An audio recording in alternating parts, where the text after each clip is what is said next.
Present indefinite tense का negative sentence पढ़ोगे। कौन सा? निगेटिव सेंटेंस पढ़ोगे। अफर्मेटिव हमने पढ़ा दिया था। निगेटिव में पहला नियम है एक वचन कर्ता के साथ। क्या? एक वचन।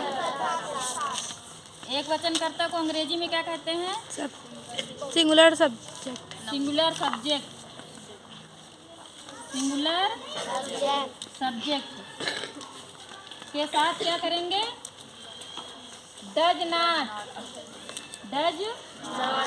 नॉट का यूज करेंगे। डज नॉट का यूज करेंगे। और बहुवचन कर्ता के साथ डू नॉट। बहुवचन कर्ता के साथ डू नॉट का यूज करेंगे। ठीक है? डू नॉट का यूज करेंगे। ठीक है? इसके अलावा आई वी यू दे के साथ भी डू नॉट का यूज करेंगे। किसके साथ?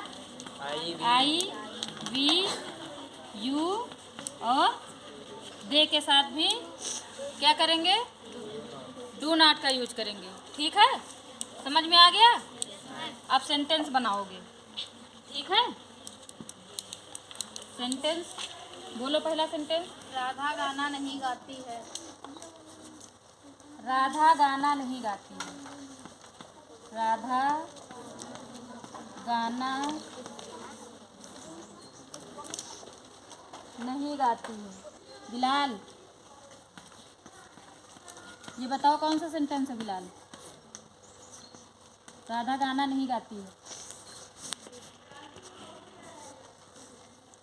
बताओ कौन सा सेंटेंस है?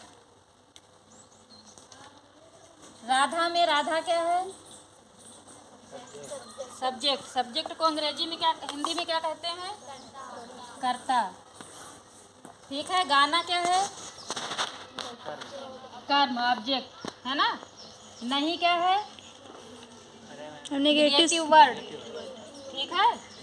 और गाती है वर्ब।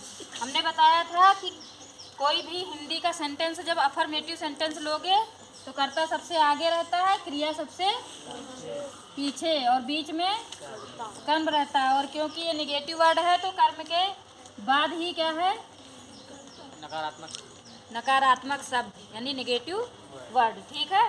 तो राधा गाना नहीं गाती है। हम क्या करेंगे? सबसे पहले क्या लिखेंगे? इसके अंग्रेजी लिखना।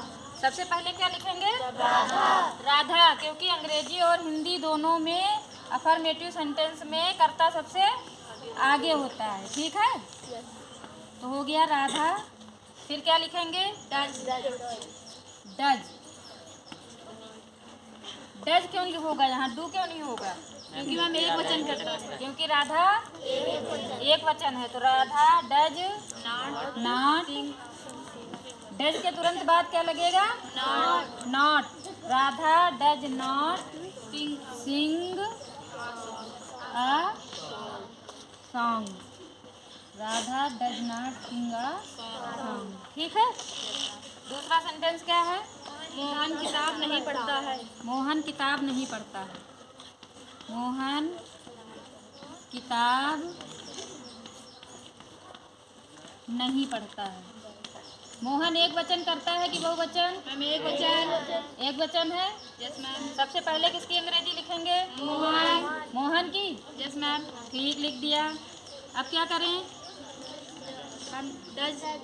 डज कर्ता के जस्ट बाद हेल्पिंग वर्ब। ठीक है? प्रेजेंट इंडेफिनिट टेंस की हेल्पिंग वर्ब क्या है? Does not, do not. ठीक है? डज और डू हेल्पिंग वर्ब है, नॉट नहीं। ठीक है? मोहन के साथ क्या करेंगे? डज का यूज करेंगे कि डू का? Ma'am does. डज का। Mohan does not. फिर क्या होगा? रीड। देखो ये तुम्हारी हेल्पिंग वर्ब है और ये है मेन वर्ब। ठीक है? तो मेन वर्ब और हेल्पिंग वर्ब के बीच में नॉट लगेगा। ठीक है? Mohan does not read a book. ठीक है? Mohan does not read a book. ठीक है? अगला सेंटेंस। वह स्कूल नहीं जाता है। वह स्कूल नहीं जाता है। नहीं जाता है। वह स्कूल नहीं जाता है। वह स्कूल नहीं जाता है। सबसे पहले किसकी अंग्रेजी लिखेंगे? वाह वह का क्या होगा? ही ये नहीं होगा। No ma'am. क्यों नहीं होगा? मैम क्योंकि मैम सी क्यों नहीं होगा? क्योंकि मैम इसमें मैम दूरी मैम मैम क्योंकि ये मैम ये मेल है।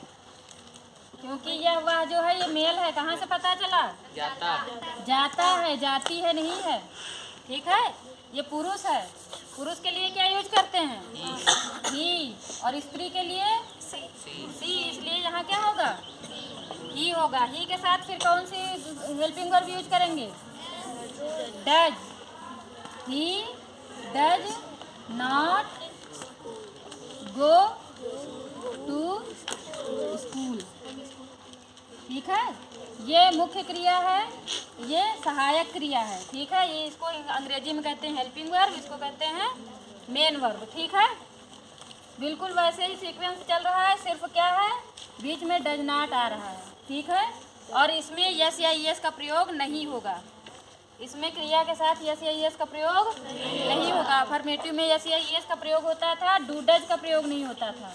ठीक है, वह स्कूल नहीं जाता है। He does not go to school. चौथा लेसन चौथा सेंटेंस बताओ। मैं खो खो नहीं खेलती हूँ। मैं खो खो नहीं खेलती हूँ। मैं खो खो नहीं खेलती हूँ।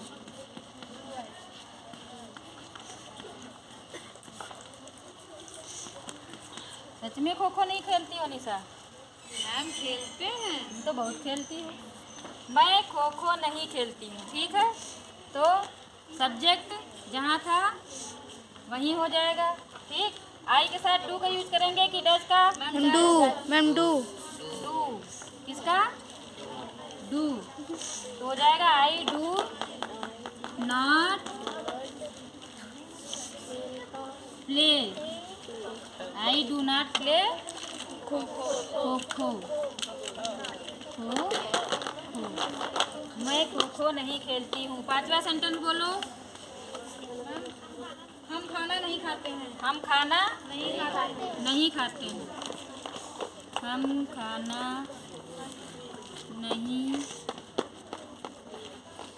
खाते हैं। ठीक, तो हम का क्या हो जाएगा? वी। वी के साथ डू का यूज होगा कि डज का? Ma'am do. वी एक वचन है कि बहुवचन है? बहुवचन है। क्या है? बहुवचन। वी बहुवचन है तो इसके साथ क्या लगाएंगे? डू। हाँ, डू। डू। क्या हो जाएगा? We do not eat food. We do not eat food. ठीक है, कर्ता के जस्ट बाद होती है हेल्पिंग वर्ब। ठीक है, we do not eat food. अगला क्या है? वे शोर नहीं मचाते हैं। वे शोर नहीं मचाते हैं।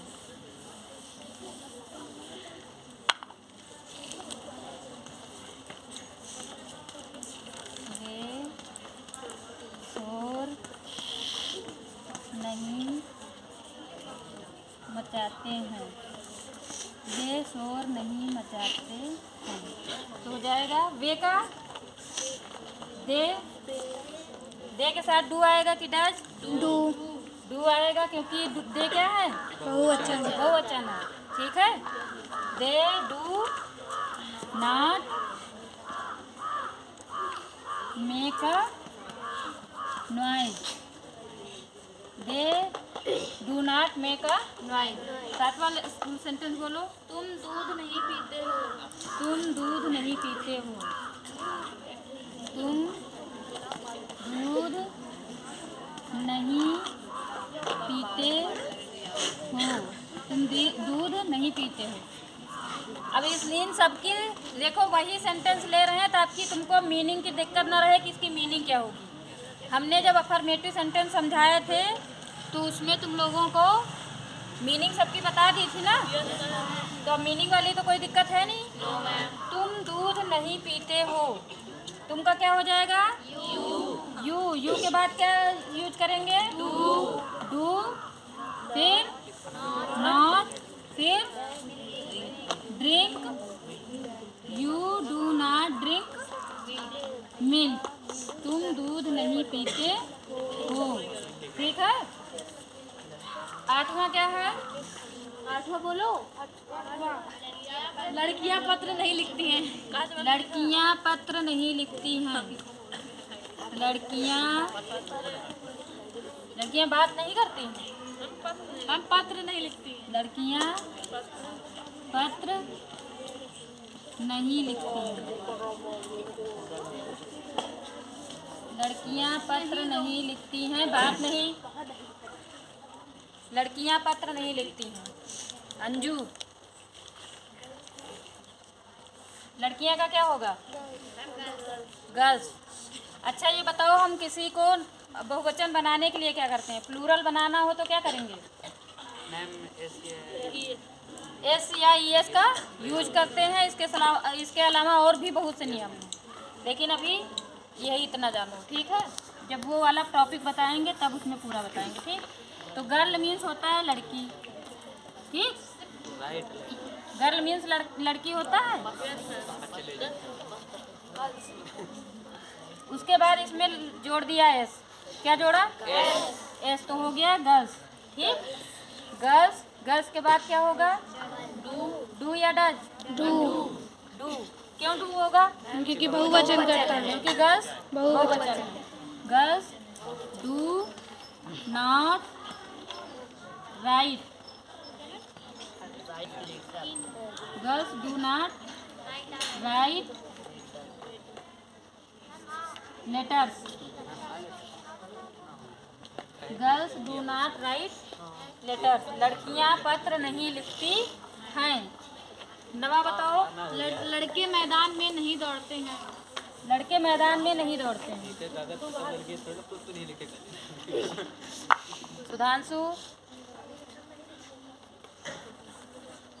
लड़के मैदान में नहीं खेलते हैं। हम लड़के मैदान में नहीं दौड़ते हैं। नहीं दौड़ते। लड़के मैदान में नहीं दौड़ते हैं। लड़के मैदान में नहीं दौड़ते हैं। ठीक है, तो हो जाएगा बॉय होता है। बहुवचन बनाने के लिए क्या करेंगे? एस लगा देंगे, तो हो जाएगा बॉयज। फिर क्या लगे इसके बाद करेंगे? डू क्या है? Helping verb. तो हो जाएगा डू नॉट, फिर run. Do not run in the ground या फील्ड भी कर सकते हैं। ठीक है, ठीक। Boy do not run in the ground. 10वां सेंटेंस क्या है? विद्यार्थी स्कूल नहीं जाते हैं। विद्यार्थी स्कूल नहीं जाते हैं। विद्यार्थी स्कूल नहीं जाते हैं। विद्यार्थी स्कूल नहीं जाते हैं। ठीक, तो विद्यार्थी क्या है? एक वचन की बहुवचन? बहुवचन। बहुवचन कैसे जानते हो कि बहुवचन है? मैम क्योंकि मैम विद्यार्थी हम ये भी तो कह सकते हैं विद्यार्थी स्कूल नहीं जाता है। मैम जानते हैं यहाँ क्रिया से पता चल रहा है कि ये एक वचन है कि बहुवचन है ना, क्योंकि विद्यार्थी से तो पता नहीं चल रहा है। विद्यार्थी स्कूल नहीं जाते हैं। स्टूडेंट एक वचन है, इसको बहुवचन बनाने के लिए क्या करें?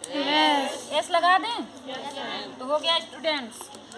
अब इसके साथ डू का यूज करेंगे कि डज का? डू क्या है? Helping verb. Students do not go to school. Students do not go to school. सारे सेंटेंस हो गए? किसी को कोई दिक्कत? अगर किसी को कोई कंफ्यूजन है तो पूछ सकता है कि कैसे डू आया है। कंफ्यूजन डू इसलिए आया क्योंकि हमारे जितने भी टेंस हैं उसकी एक हेल्पिंग वर्ब है। देखो तुम्हारा टेंस जो हमने सेंटेंस अफर्मेटिव में बनाए थे वही निगेटिव में भी है कि नहीं है? कोई अंतर है?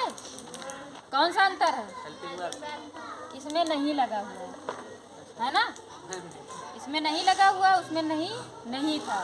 ठीक है, तो उनका नियम क्या था? देखो जब हम अफर्मेटिव सेंटेंस पहचानेंगे तो कैसे पहचानेंगे? हमको प्रेजेंट का इंडेफिनिट पहचानना है, क्या करेंगे? हिंदी में तो ता है ती है देख लेंगे, अंग्रेजी में मैम क्रिया में ऐसे इसका प्रयोग हम जैसे ही सेंटेंस पढ़ेंगे सबसे पहले देखेंगे क्रिया में यस या ईएस का यूज है या नहीं। अगर क्रिया में यानी कि वर्ब में यस या ईएस का यूज है तो वो कौन सा टेंस है? Present indefinite. प्रेजेंट इंडेफिनिट का अफर्मेटिव है। ठीक है, क्या है? अफर्मेटिव है। और उसके साथ क्या है? एक वचन है। एक वचन कर्ता के साथ ही तो यस या ईएस का यूज करते हैं। बहुवचन कर्ता के साथ यस या ईएस का यूज नहीं करते हैं। ठीक है, फिर ये जो हेल्पिंग वर्ब है ये सिर्फ इंडेफिनिट में ही यूज होगी। इसके बाद इंडेफिनिट में ही यूज होगी। इसके बाद जब कंटीन्यूअस, परफेक्ट कंटीन्यूअस, परफेक्ट जितने भी तुम्हारे टेंस हैं किसी में नहीं यूज होगी। ये सिर्फ अपने टेंस में यूज होगी। कौन सा टेंस है ये? टेंस सेंटेंस नहीं पूछे, हम प्रेजेंट प्रेजेंट इंडेफिनिट टेंस है ना। Present tense, present indefinite tense की हिंदी में क्या पहचान है? ता है ती है ते है। ता है ती है ते है। और अंग्रेजी में तो ता है ती है ते होते नहीं, तो उनको कहाँ से पहचानोगे? हम ऐसे क्रिया में ऐसे इसका प्रयोग डू से पहचानोगे। ठीक है, निगेटिव और इंट्रोगेटिव डू से पहचानोगे और अफर्मेटिव यस या ईएस के यूज से पहचानोगे। ठीक है, अगर है तो, नहीं है तो। ठीक है, उसी से पहचानोगे। समझ में आया? कोई कंफ्यूजन तो नहीं है? ठीक।